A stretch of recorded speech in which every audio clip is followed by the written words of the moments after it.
Now the next input device we'd like to demonstrate here is called a magnetic reed switch. It's very popular in alarm systems, especially on door contacts.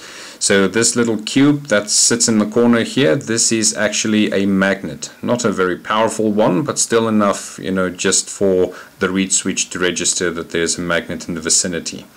So to demonstrate the reed switch, we are going to plug this into our microcontroller. Let's just plug it into upside down. Let's plug it into D2.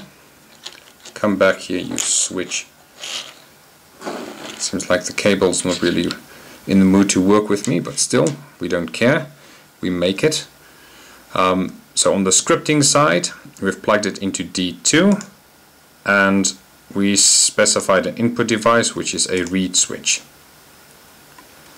So we'll just save this as read. We compile the script and we run it, and we just refresh this page. We'll see that it registers no magnet in the vicinity. So as soon as you bring the magnet close enough, you'll notice that it turns to 1, meaning that it registers a magnet. So if we remove it, it's going to go back to 0. So as before, we can always beef up our example a little bit.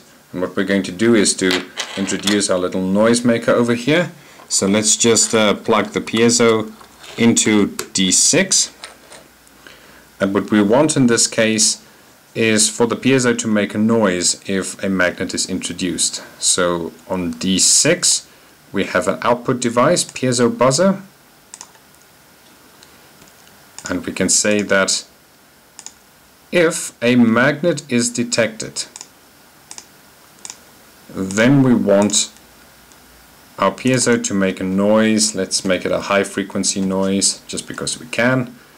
And in this case, it doesn't really matter how long we make the duration, because keep in mind that if you introduce a magnet now, this part of the script is going to run and it's going to continue to execute. So the piezo speaker is going to make a noise for 1 second, and then it's going to make noise for another second. So this instruction is just going to keep on executing until you remove the magnet. So it's not too important what you specify as a variable in the duration field over here. So with that in mind, we're just saving our script. We compile it, and then we can run it. And our piezo is quiet until we introduce the magnet. If we remove it, it will shut up.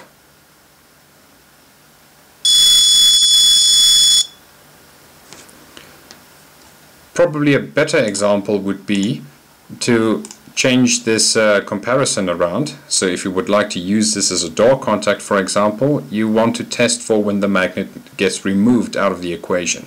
So if the magnet detected is false or off, you just put the magnet back there, compile the script, we run it, and now it's going to be quiet until you open the door or your lunchbox or the fridge or wherever you put this thing.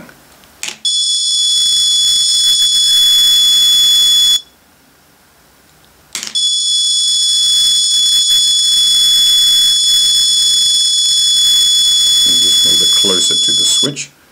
Like I mentioned, that's not a really powerful magnet. It would be better suited towards a fridge magnet or something.